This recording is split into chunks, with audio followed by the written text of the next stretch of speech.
very into fantasy football, you're into poker, you're into comedy, like all these things, dude. Like, do we think this interview, there's like room for the two of us, dude? I know. You're like my evil twin.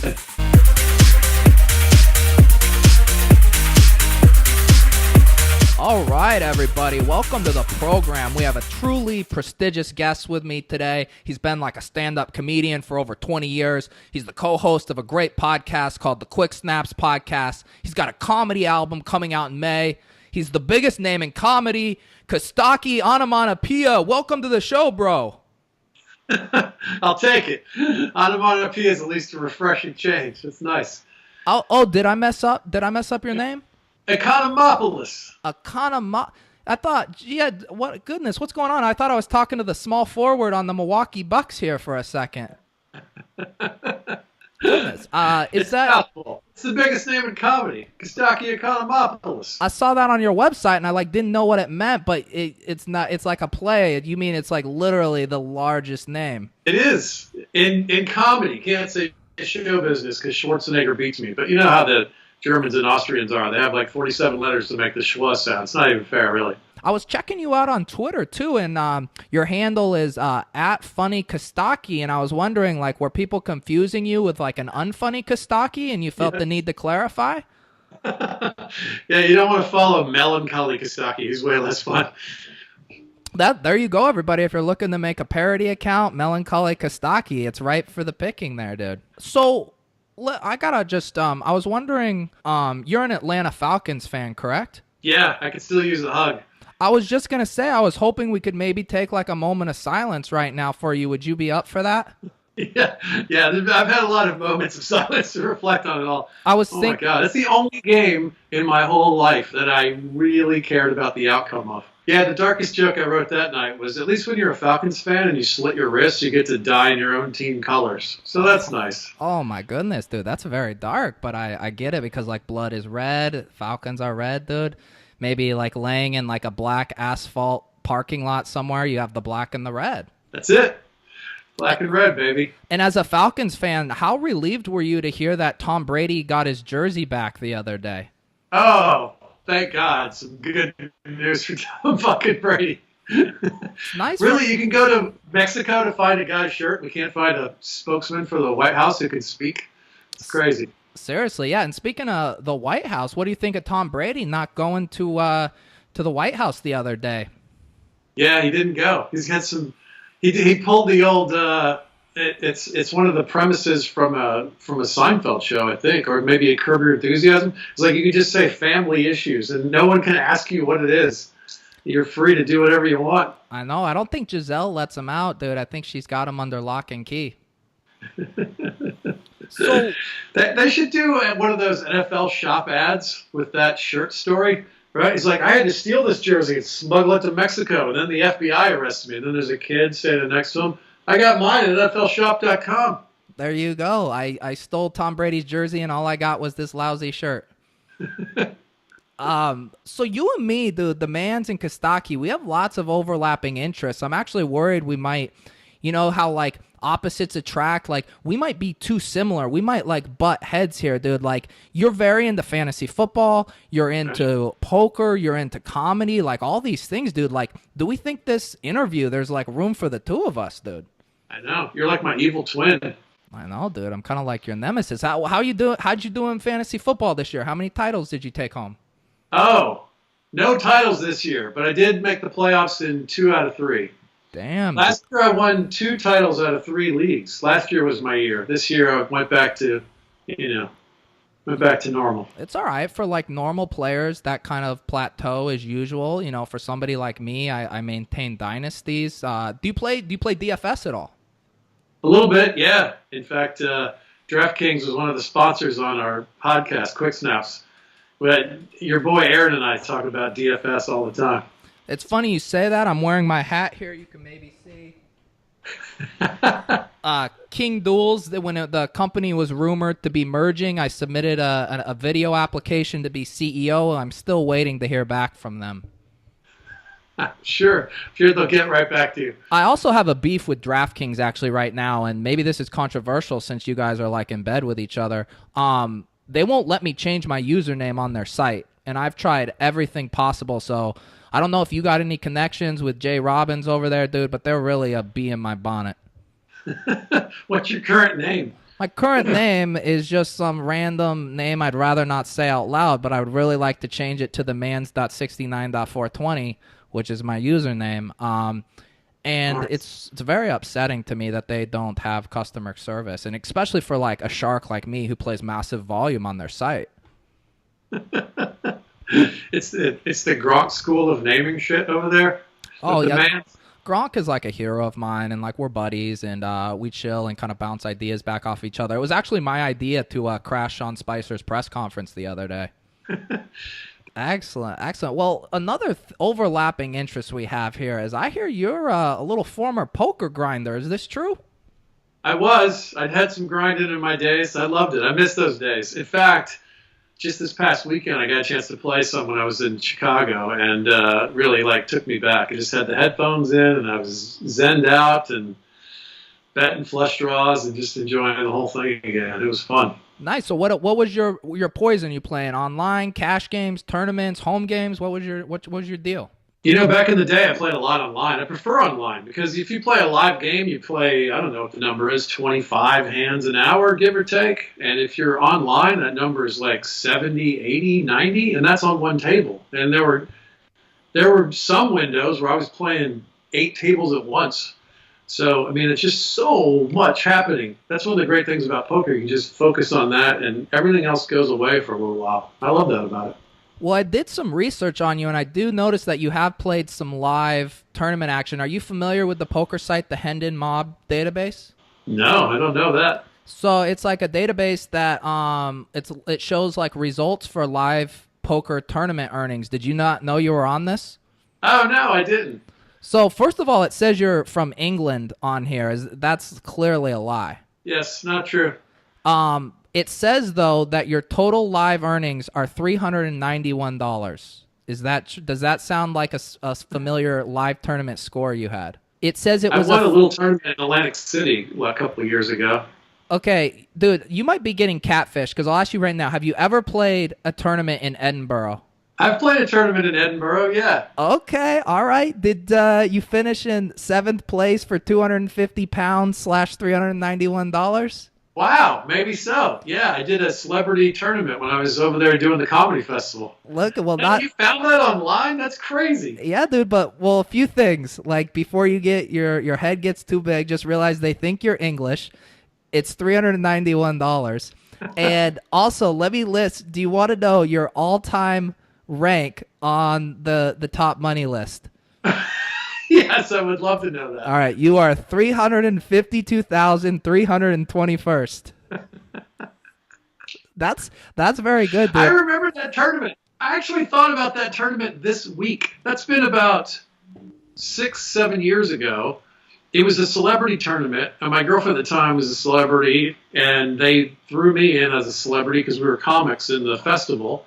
And the players got some extra bounty for busting us out, which made it hard to survive something like that.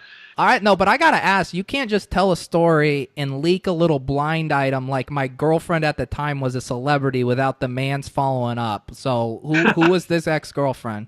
Fair enough. I guess I backed into that one. Yeah. Caroline Ray. Oh, nice, dude. My ex. Yeah. Excellent, dude. But you've clearly moved on. I think you're happily married now, correct? I am, yes. Excellent, dude. Well, congratulations, dude. I think you will always be the one that got away from Mrs. Ray's. I'm sure she sees it that way, too. Excellent, dude. Well, but so did I hear a story? I was like doing my research, dude. I hear you're a poker guy, but you also obviously stand-up comedian. I heard you've sat down at a table with Louis C.K. and played some poker. Is this true? Yeah, man. I play the Eddie Brill game once in a while for the last 10, 12 years. And I'm the new guy. That game's been going on forever. So, yeah, Louis is great. I've been a huge fan always, and it was fun to sit there, hang out with Louis a little bit, too. What's his style? Is he a nit? Is he a fish, dude? What's a calling station? What do we got going on here with Louis? He's a total fish. Yeah, he's got no idea what he's doing. He's probably the worst player in that game. Oh, excellent, dude. Okay, that's the pull quote right there. Louis C.K., worst poker player ever. He can Excellent. afford it. He can afford to lose $70 to us schmucks. Wait, that's the stakes. All you big, rich, old stand-up comedians are playing for pennies. I think the buy-in's 60 or 80, and it's just it's a limit game, but there's a lot of betting. You get some big swings in there. That's a crazy dude. When I see a homeless guy, I tip him $80, and I see like 3 homeless guys a day. You guys need to step it up. You bunch of nits. I've seen your video with you pimping with your $1 chips. I see your game, Manz. Oh yeah, no, I normally play at much higher stakes, but like I've accomplished so much at the high stakes that I like to prove that I can beat, any game. It's But important to have range, man. you have a joke about some poker hand nicknames. You've thought like long and hard about these. What are a couple of your favorite? I just always thought there were so many kind of creative names for them all. Siegfried and Roy, pair of queens. I like that. I like that. So I was trying to write a bunch myself. I like pocket sixes. I call looking for the devil. Really no good without that third six. Pocket tens I think should be called Tina Turner because it's strong but it has a history of being beaten. Oof. These are jokes, everybody. Dude, this is melancholy Costaki right now, dude. There's no stone you want unturned. Well, can I pitch you one that I think you could add to your repertoire here? Please, and then you can put on your bio that you've written for Costaki Economopoulos. Exactly. I mean, it'll be in the fine print under the hundreds of other names, but like I'll definitely do it. So there's about 10 or 13 hands that I like to call boner hands. Have you heard of these? Any of them? They're all boner hands? They're all boner hands. And it's because they're all jack off suit. Nice. You see that, dude? Jack off suit. Yeah, I like it. So, feel free to use that, toss that into your routine. I don't know, you've already printed this live album because you might want to recut it and add that joke in. I should. Ace, King, Queen, 10. It's one jack off. So yeah, you've been doing stand up for 20 years, dude. I'm actually pretty new to it, but I actually already opened up for Kevin Hart at the Garden. Like, kind of workshopping some of my material. I'm opening for Kevin Hart at the Garden later this week, dude. So, how does that make you feel to know somebody like me just took to it so quickly, like while you've had to grind out a living? It's painful. It hurts a little. I root for you. I wish well for you, but it stings a little deep in my heart, to be honest. Yeah. Yeah. Do you know what stung for me? I was doing my research. Are you familiar with this article in the New York Times about you called "Stand-Ups and Their Salaries"? Yeah. Right. It said you volunteered that you only make $92,000 a year. It's dated, man. It's been a while. Okay, because like when I see a homeless man on Christmas, I give him like $92,000 just to like celebrate the new year. I knew I was going to regret doing an interview for that article someday, and it's been a few years, and I haven't regretted it until today. So, well, dude, I'm sure with like inflation and cost of living, you're up at least over 100,000, dude. Once you'll someday you'll get to the 7 figures like the Manz, dude. That's right. I look forward to that. Well, why don't you tell me? Like, so why did you make you got this new comedy album out? It's called Live at the Acme, and why an album? Like that's like for Shania Twain and stuff normally, right? Yes, that's a fair point. You know what? My kid asked me this yesterday. People still buy comedy albums after shows. You can't sell them in the real world, but after shows, people want to connect with you. They love the live show. You can still sell some albums. Plus, it gets played on places like Sirius and Pandora and Stitcher, and so it's good to put together the whole package and just get it out there to the world. Excellent, dude. And give me the value proposition. Why should somebody like me, someone inundated in the world of stand-up comedy, why should I take time out of my day to listen and buy the Costaki album? Like, sell me on this, dude. It's comedy. When you're driving in a car, comedy is the best thing to listen to because the blink of an eye goes by. Music, you kind of get lost in your own head, and it just time doesn't fly. But when you listen to words, especially comedy, it's the best thing to listen to in the car ever. Yeah, I can't quite relate to that. I do hear from fans who say they listen to my YouTube videos on loop throughout the day to just like motivate them on their grind. So I can kind of see why that might resonate for people. It's a good album. I'm proud of it. I haven't put out a stand-up album in 8 years. So it was actually pretty easy to carve out the things that hadn't been on prior albums, and it's good. It's the best album I've ever done. Live at Acme, go get it now. So tell me, where can people find this album? Where would you prefer they get it? Are there a few different avenues to download this?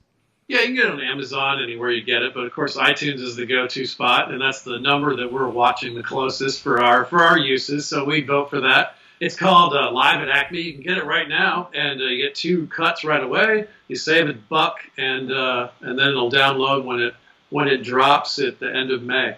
Why did you put drops in air quotes? It seems like the kind of thing you would say, and not me. Oh yeah, no, you just say drops. You don't need the air quotes. Fair enough. Excellent. It drops at the end of May. Excellent. And I gotta ask, if someone wants your Herbie Hancock on this CD, dude, do you have any live dates where you're signing these? Because I get asked all the time for autographs, so I'm just trying to get out in front of this for you. The best way is to come see me, do a live set, then hang, I'll shake your hand, we'll take a picture, and I'll sign the thing at the end. Excellent, dude. Well, next time you're in Boston, maybe you could come open for me. Done. I'll let you do like a Type 5. I'd maybe even let you do 6 if you're doing well. Cool. I'll just take a 2-minute light, Manz. Okay, excellent. Yeah, no, I'll flash you. Normally, I just kind of bum rush the stage and tackle someone if they're going too long. Let's do it that way. That sounds a lot more memorable. Excellent. Do you know who doesn't feel like bum rushing and tackling anybody? The Falcons in the Super Bowl, dude. Well, Costaki, I really appreciate you coming in. If you can just put a word in for DraftKings to get back to me about my CEO application and my username, that'd be great. I will do that. The world needs another name with 420 and 69 in it. Hell yeah, dude.